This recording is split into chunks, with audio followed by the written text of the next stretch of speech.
6주차 과제 이순원의 소설 오목눈이의 사랑. 소재 호랭이를 찾아서. 육분이.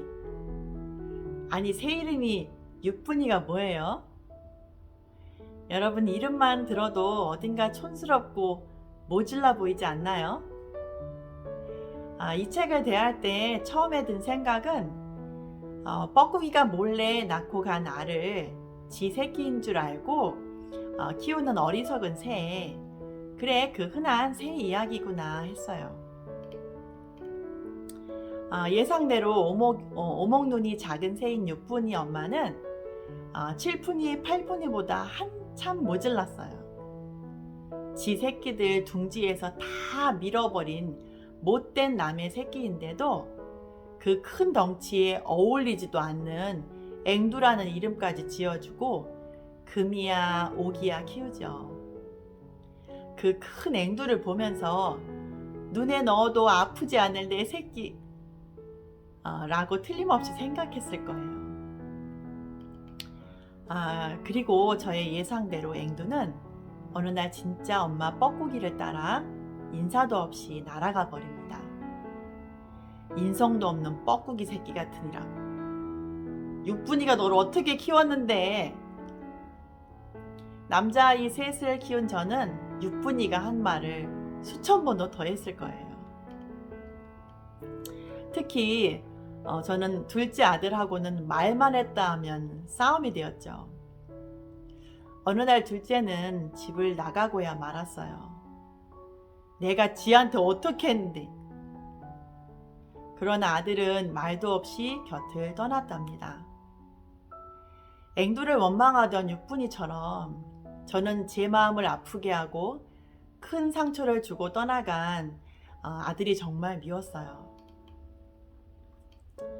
근데 내가 그렇게 8푼이라고 욕했던 육분이가 여행을 떠나는 거예요.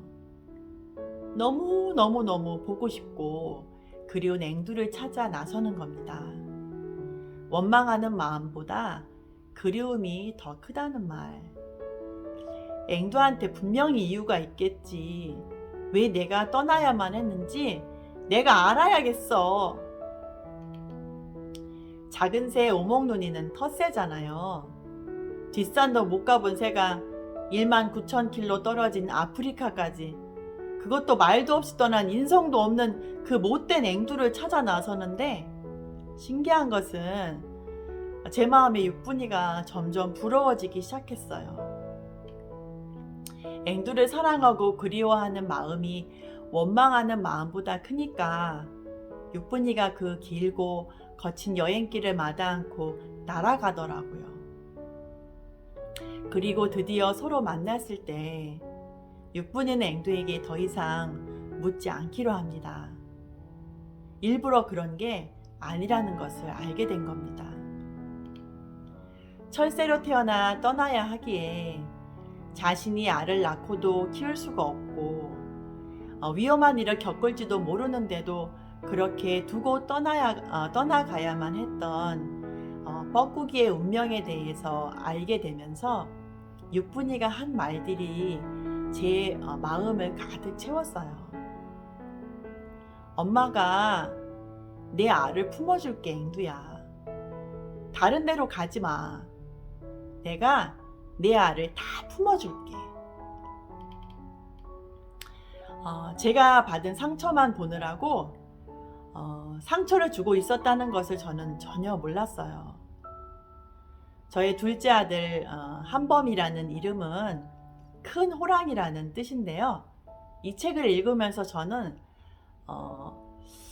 저도 좀 귀여운 이름으로 아들을 불러보고 싶어서 호랭이라는 이름으로 한번 지어보았습니다. 호랭이. 눈에 넣어도 아프지 않은 아들. 왜 호랭이가 떠나갔는지, 왜 아무 말도 없이 호랭이는 집을 나가야만 했는지 저는 알 수가 없었어요. 그런데 인생은 상처의 숲이라는 것. 사람은 본래 이기적으로 태어나 상처를 서로 줄 수밖에 없는 존재라는 것을 처음으로 알게 되었어요. 아, 그렇구나. 내가 받은 상처만 보고 있었지. 그 아이에게 얼마나 큰 상처들을 주고 있었는지는 보려고 하지 않았구나. 그 사람의 신발을 신어보지 않고 말하지 말라는 말이 있습니다.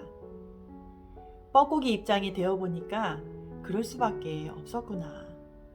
이게 자연의 섭리였었구나. 자신도 긴 여행을 해보면서 앵두를 깊이 이해하게 된 육분이처럼 저도 집 떠난 호랭이 사정을 마음으로 만나고 나니 더 이상 호랭이에게 아무것도 묻지 않기로 합니다. 본문에서 알고 나니까 알을 품는 게 더 이상 문제가 되지 않았다라는 말이 나옵니다. 사정을 다 알고 나니까 우리 둘째 호랭이를 품는 것이 더 이상 문제가 되지 않게 되었습니다. 좀 모질라 보이는 이름인 육분이면 어때요? 앵두가 언제든지 찾아오면 온 마음으로 품어줄 그 이름. 저도 이런 육분이로 사는 것도 좋겠다는 마음이 듭니다. 감사합니다.